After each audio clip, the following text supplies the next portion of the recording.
let's have another go at this. Thanks very much for the comments on the last video.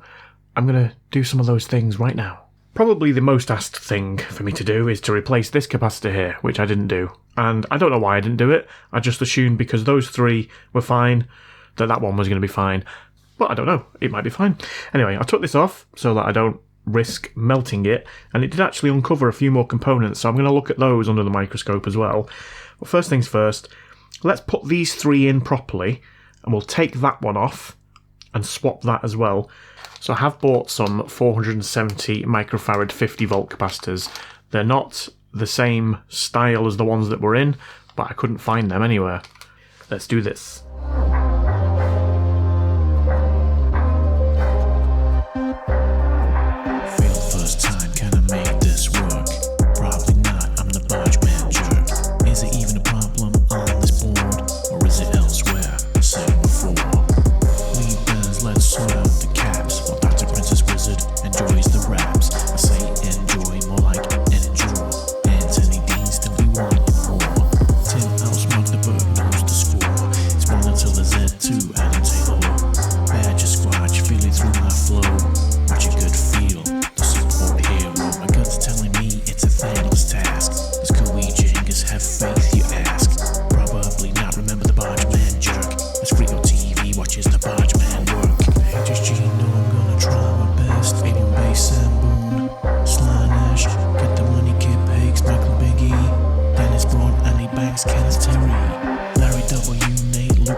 Right, that should have cooled down now. Let's check that capacitor that I've just taken out.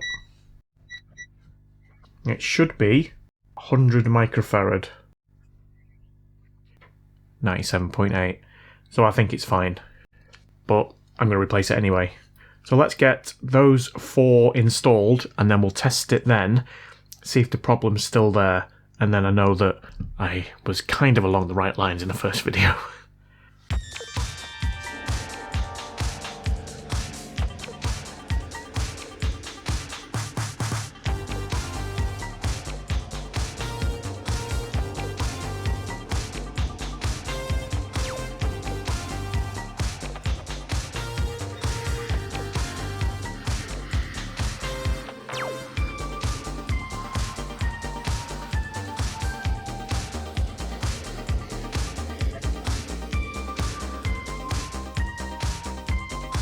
Right, let's see if we've melted anything.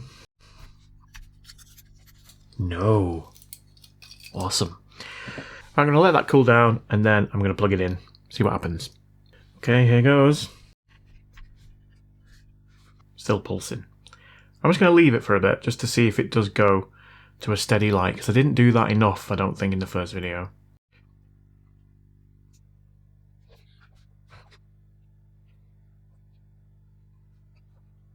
Right, it's been on for like 2 or 3 minutes now and it's still pulsing, so it's obviously not going to start up. So I don't think it was anything to do with any of those capacitors. Right, I figure the only way I'm going to be able to fix this is with another board, so I can swap the chips over. So this chip here is the one that I suspect is faulty on this. I'm just going to plug this one in and just show you what it should do when it boots up. So this one's still pulsing. Didn't get an LED with this other board. So it starts off pulsing.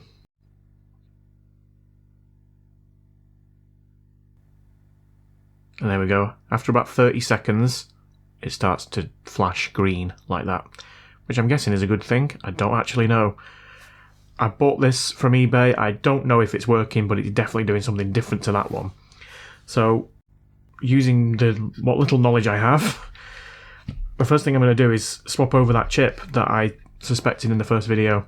So I'm going to take it from this board here, and I'm going to pop it on there, and I'll swap the chips over, and then if it's still doing the same thing, I know it's nothing to do with that, and I can look elsewhere. So I'm going to remove the faulty one first.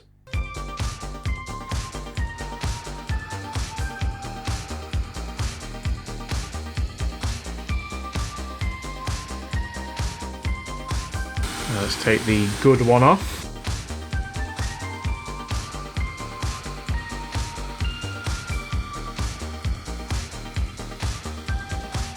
I'm going to put the faulty one straight onto this board while it's still hot.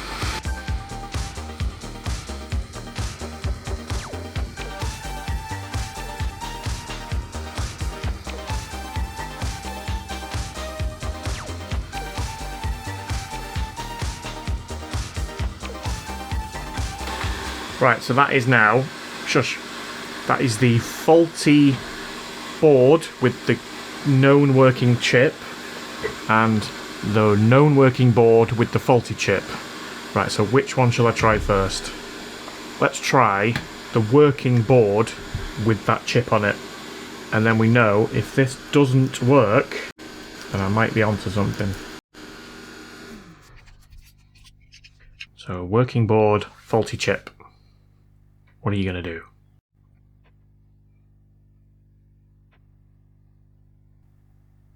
Oh, what? Right, it's nothing to do with that. Well, I suppose I should test this one. I mean, in theory, it should still have exactly the same problem, but you just never know.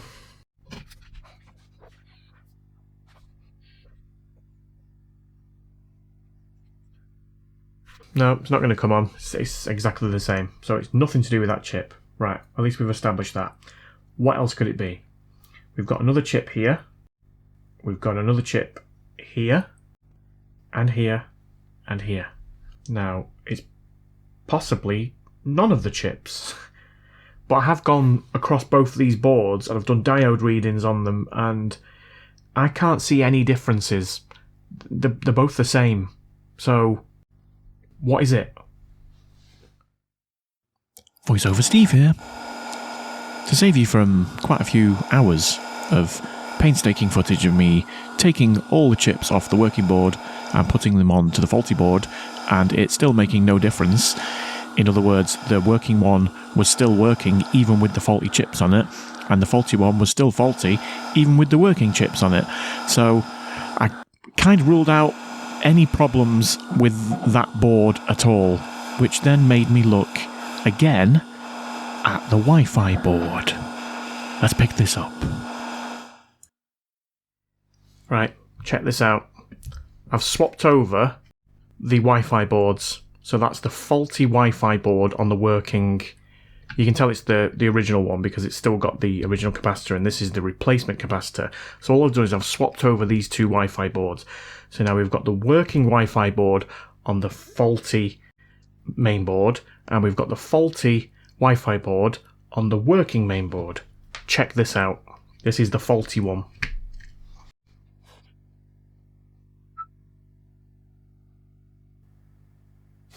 Well, would you look at that? I said in the first video it could be the Wi-Fi board, but I took it off and it didn't seem to make any difference. I didn't leave it long enough. Or I wonder if the board isn't connected. Let's try that actually, because I'm curious. If the board isn't connected, does it still go to a green light? I'm guessing not. I'm guessing it has to see it.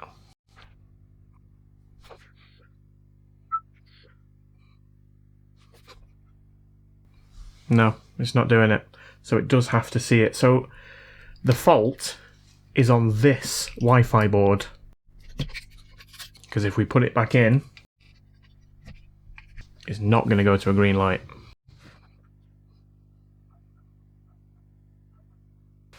Nope, it's not going to a green light. I mean, what I could do is just swap these Wi-Fi boards over and be done with it. But where's the fun in that? Let's see if we can get underneath this. I mean, there's some capacitors on the bottom, so I think I'll start there before I start removing all the shielding. And then we'll see. And maybe there's a short. That would be incredible, wouldn't it? Let's have a look at this under the microscope. Sorry, I forgot to press record on the microscope, but I haven't found any yet. Right, there's none there. There's no capacitors visible there. And I don't think there's any visible on this side. Are they capacitors? What are they? No, nothing. Okay. So I'm going to have to try and take this shielding off, I think. which is, that's going to be fun, isn't it? It looks like it might just be glued on. Let's get some isopropyl alcohol on that. Oh, good old isopropyl alcohol. Right, is that going to come off? Right, there we go. Win bond. More capacitors. Whatever that is.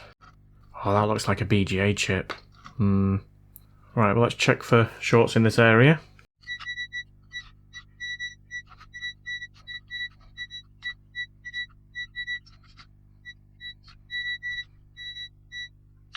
No. I don't know what's underneath this one, but this does look like it's soldered on. So I'm going to have to get some heat on that one, I think.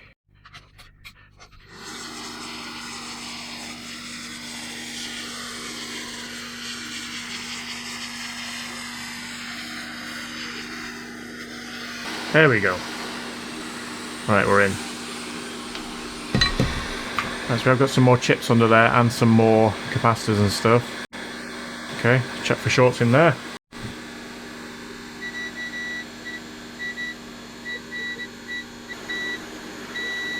Right, we've got one here. Here. But I'm not even sure that's a capacitor because it looks pink. There's another one here.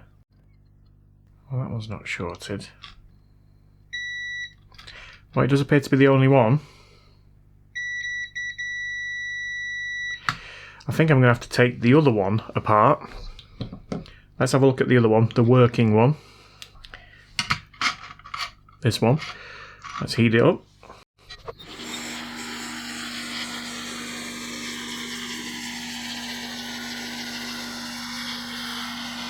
There we go. Well, the good news is it looks the same, so let's see if this is shorted here.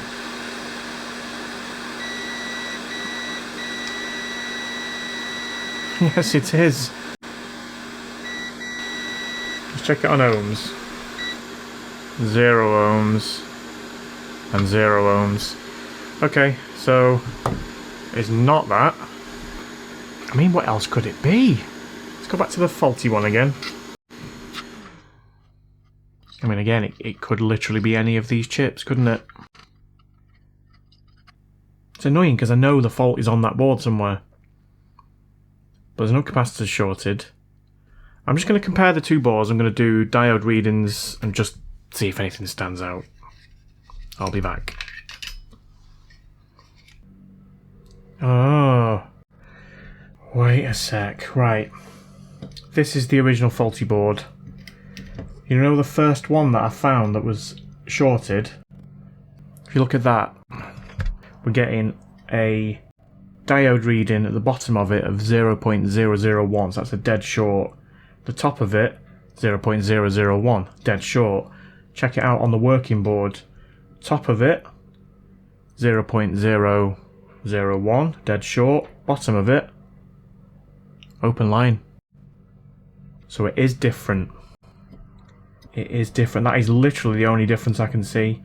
So it's either going to be the chip or whatever that component is. Let's get it back under the microscope and switch them out. I was talking about this little pink component here, which I'm guessing is a capacitor. I just don't know why it's a different colour to the rest. I'm going to take the capacitor off first. This is the faulty board.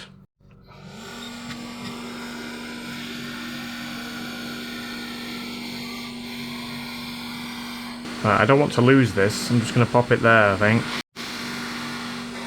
Right, now let's see if we're getting a short on that bottom pad or if it's open line in diode mode. There we go. Right, so the top one should be 0.01 or 2, which it is. Bottom one, it's open. It's that capacitor. Is it going to work without that capacitor? I have another one, don't I? Let's take it off the other board, measure it, see if we can replace it. I'm still not convinced it's a capacitor, but let's find out.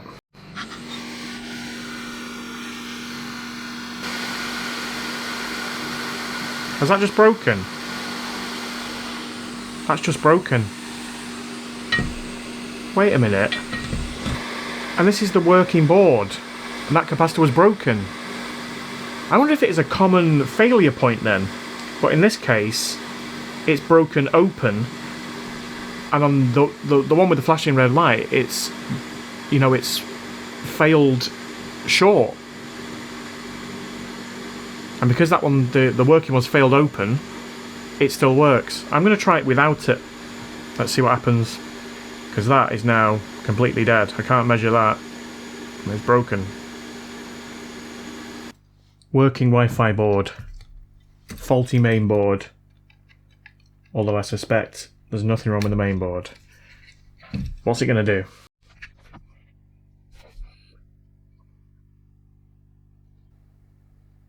There we go. So that's with that capacitor broken off. Right, now let's try the faulty board, which is now missing that capacitor. I took it off. Where did I put it? Oh, it's there, it's fine. It's not interfering with anything. Right, here we go. What's this going to do? It'd be absolutely amazing if that was the problem.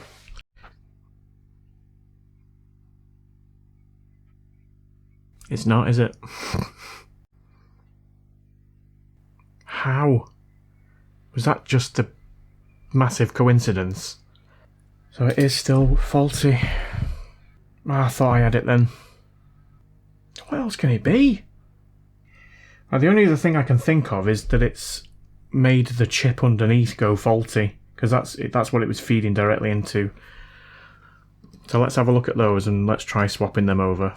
If that doesn't work, I think I'm just going to have to give up again.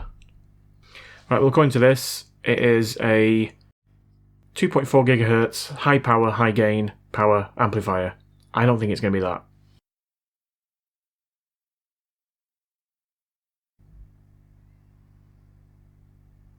No, it's not going to come on. I mean, I wonder if you can buy these Wi-Fi boards. I presume you can, seeing as they're like a bolt-on part, aren't they? Let's just make sure that it is still working with this one.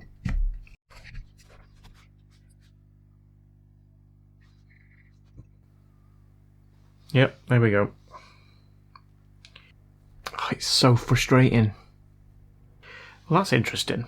So I've just put the board number into Google, and it's coming up as a Harman Kardon wireless Wi-Fi module. And you can buy them, but they're like $50. And what did I pay? 20 quid for the board, so that's cheaper than buying that, isn't it? I am going to put this back together. I mean, it still might not work. I mean, just because it's got a flashing green light doesn't mean it works. I don't know what flashing green light even means. Right, well, let's put it back together. Next time you see it, I'm going to keep the faulty board and the known good Wi-Fi board. I'm going to put them back together in David's original casing thing, and then we'll see if it works. I'd like to say that was easy to put back together, but it really wasn't. Anyway, I've done it, and you can see now we've got, well, I think that's an orange light now. You basically have to set it up through a PC or a Mac, and you have to use iTunes or AirPlay. I don't have any of those things, but you can't use it until you do that. So I've set it up, I've connected it to my Wi-Fi, I can't play iTunes through it. iTunes? Whatever it's called. But I can use the 3.5mm plug on the back. So that's what I'm going to do. And I've got it connected up to my Nintendo Switch, because it's the only thing I've got with a 3.5mm jack to hand. And there it is. The sound is actually very good.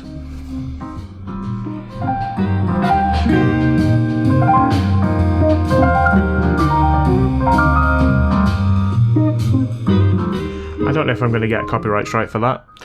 Probably. Anyway, there you go, David. It works. I'll send it back to you now. And you can use your Apple-y things on it. Stupid Apple-y things. Come a little bit closer, baby.